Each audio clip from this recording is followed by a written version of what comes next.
اس کی میں اگر آسان ترین آپ کو مثال سے سمجھاؤں نا، مثال سے سمجھنا ذرا آسان ہو جاتا ہے۔ مثال کے طور پر ایک شخص نے جو ہے نا وہ بکرا لیا منڈی سے، اس کو سمجھے، بہت زبردست مثال ہے۔ منڈی سے بکرا لیا، 3 ٹرکوں نے جو ہے نا فیصلہ کیا کہ اس بندے سے جو ہے نا ہمیں یہ بکرا لینا ہے کسی بھی طریقے سے۔ تو جس راستے سے اس نے گزرنا تھا، ایک ویران گلی کو، ایک ویران راستے کو، انہوں نے کہا کہ اس راستے پر جو ہے نا ہم اس سے لے لیں گے۔ وہ تینوں ٹھگ جو ہے نا تھوڑے تھوڑے وقفے کے ساتھ کھڑے ہو گئے راستے میں۔ وہ بندہ جو ہے نا بکری جو ہے نا بکرا منڈی سے لے کر کے آتا ہے راستے میں، پہلے ٹھگ اس کو راستے میں سلام دعا کرتا ہے کہ آرے ٹھیک ٹھاک ہو، کہاں گئے تھے؟ منڈی گیا تھا۔ اچھا ماشاءاللہ، یہ بہت زبردست گدھا لے کر کے آئے ہو، بڑا اچھا گدھا لے کر کے آئے ہو۔ اس نے کہا تم پاگل ہو، تمہارا دماغ خراب ہے، بکرا لے کر کے آؤ، نظر نہیں آتا، اندھے ہو؟ اس کو برا بھلا کہہ کر یہاں سے چلا گیا کہ یہ بندہ پاگل ہے۔ اب سمجھیں،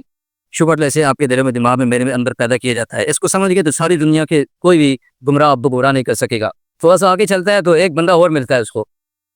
وہ بھی سلام دعا کے بعد کہتا ہے بڑا اچھا گدھا لے کر کے آئے ہو، کہاں سے لے کر کے آئے ہو؟ مجھے یہ بتاؤ، میں بھی لے۔ اس نے کہا تمہارا دماغ ٹھیک ہے، یہ تمہیں گدھا نظر آ رہا ہے، یہ بکرا ہے، گدھا نہیں ہے۔ اس کو بھی کچھ نہ کچھ کیا کہ نا ابھی چل پڑتا ہے، لیکن دماغ میں بات آ جاتی ہے کہ ایک بندہ پہلے بھی ملا تھا،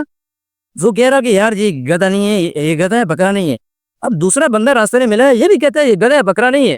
اب دیکھیں، اپنے ہاتھ سے، اپنی آنکھوں سے یقین کر کے منڈی میں پھر کر کے بکرا لے کر کے آیا ہوا ہے، لیکن ایک بندہ ملتا ہے اس کی بات کو کوئی پرواہ نہیں کرتا۔ جب دوسرا ملتا ہے تو تھوڑا سا شک پیدا ہو جاتا ہے، ابھی ہلا نہیں ہے بالکل، لیکن تھوڑا سا شک پیدا ہے، یار 2 بندوں نے راستے میں ملاؤ، پتہ نہیں کیا بات ہے۔ چلو آگے چلتا ہے، راستے میں تھوڑا سا وہ کونے پہ جاتا ہے، وہاں تیسرا بھی کھڑا ہوتا ہے، تو تیسرا بھی اس کو کہتا ہے یار یہ گدھا بڑا زبردست ہے، کہاں سے لے کر کے آئے ہو، کیب لے کر جا رہے ہو؟ اس بندے نے کہا یار یہ ایک بندہ وہاں ملا ہے، ادھر ملا ہے، یہ سب یہ کہہ رہے ہیں گدھے، اس کا مطلب ہے میرا اپنے کیوں فرق ہے؟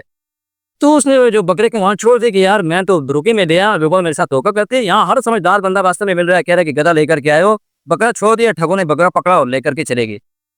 آپ کے میرے عقیدے کے ساتھ یہ ٹھگ جو دنیا کے اندر بیٹھے ہیں مشورہ کرتے ہیں، اب اس بندے تو پتہ نہیں تھا کہ یار یہ تینوں ٹھگے آپس میں ملے ہوئے ہیں، آپس میں مشورہ کی ہے، ایک یہاں موجود ہے، ایک وہاں موجود ہے، ایک وہاں راستے میں،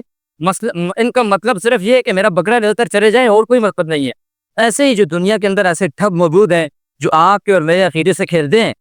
ایک جگہ پر بیٹھ کر مشورہ کرتے ہیں۔ پھر ابھی میں مثال دیتا ہوں، ایک ٹھگ جا کے ملیشیا میں بیٹھ جاتا ہے، منکر حدیث ہے،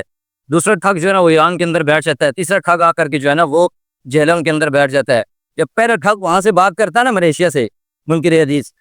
تو لوگ کہتے ہیں کہ یار یہ دیکھو امت مسلمہ کا اتنا زبردست اور بہترین اور اجماعی عقیدہ ہے، یہ ویسے فالتو بات کر رہا ہے۔ لیکن کچھ دنوں کے بعد، 10 دنوں، 20 دنوں بعد، مہینے بعد، 6 مہینے بعد، وہ دوسرے علاقے سے، ایران سے ایک بندہ کھڑا ہوتا ہے، وہی بات جو اس نے کی ہوتی ہے وہاں سے کرنا شروع کر دیتا ہے۔ اب بندے کے دماغ میں یہ بات، جن کا عقیدہ ٹھیک ہے، تو آنے کی سوچ تھی کہ یار یہی بات نا پہلے بھی ایک بار کسی بندے نے کی تھی، آج یہ بھی وہی بندہ بات کر رہا ہے، اس کا مطلب ہے کوئی بات ہے نا، تو اتنے لوگوں کو سمجھ میں آ رہی ہے، اس کو نہیں پتا کہ پیچھے سے طے کر کے ہوئے ہیں۔ پھر کچھ وقت اور گزرتا ہے تو جرم کا ٹھگ کرتا ہے، وہی باتیں جو پہلے کر چکے ہوتے ہیں یہ کرنا شروع کر دیتا ہے۔ تو کمزور ایمان والا یا جس کا بہت زیادہ مضبوط نہیں ہے، وہ کہتا ہے کہ یار یہ سارے ہی لوگ ایک ہی بات کر رہے ہیں، تو بس ان کا تو مقصد حل ہو جاتا ہے، آپ اور میرا عقیدہ لے کر کے چلے جاتے ہیں، اپنا چورا آپ کے اوپر بھیج دیتے ہیں۔ تو یاد رکھیں، جب تک آپ میں اپنے عقیدے پر مضبوط نہیں ہوں گے، تو اس شخص نے اپنے ہاتھ سے منڈی سے خریدا ہوا بکرا پیسے دے کر کے وہ چھوڑ دیا کہ یار یہ سارے لوگ کہتے ہیں یہ بکرا ہے، آپ اور میں اپنے قیمتی، اس کا بکرا کتنا قیمتی ہوگا، یہ قیمت نہیں ہے اس کی بکرے کی ہمارے عقیدے کے اعتبار سے۔ عقیدہ جس پر جنت اور جہنم پر نجات کا دار و مدار اور فیصلہ ہونا ہے، وہ عقیدہ آپ اور میں اس کو ان ٹھگے کے حوالے کر دیں کہ یار کوئی بھی بات کہیں سے اڑتی آئے گی، کوئی عقلی بات کر دے گا تو آپ کہیں گے اتنا عقیدہ میرا لے کر کے چلے جاؤ بھائی، خواہ میں جہنم میں چلے جاؤں نہ۔ عقیدے کی مضبوطی میں نے کہا اتنی گہرائی ہو کہ آندھیاں آئیں، طوفان آئے، سب کچھ آئے، آپ کا اور میرا عقیدہ کبھی متغیر نہیں ہونا چاہیے، اس میں ہم اوپر سے تنوں اور شاخیں کٹ جائیں، لیکن میری جڑ اتنی مضبوط ہو، دوبارہ اس کو ہمیں نکھار کر کے، تر و تازہ کر کے، سرد و شاداب کر کے ہمیں لا کر کے کھڑا کر دے۔ اس عقیدے کو میں اس انداز میں آپ کو کہا جاتا ہوں کہ اس انداز سے آپ اس چیز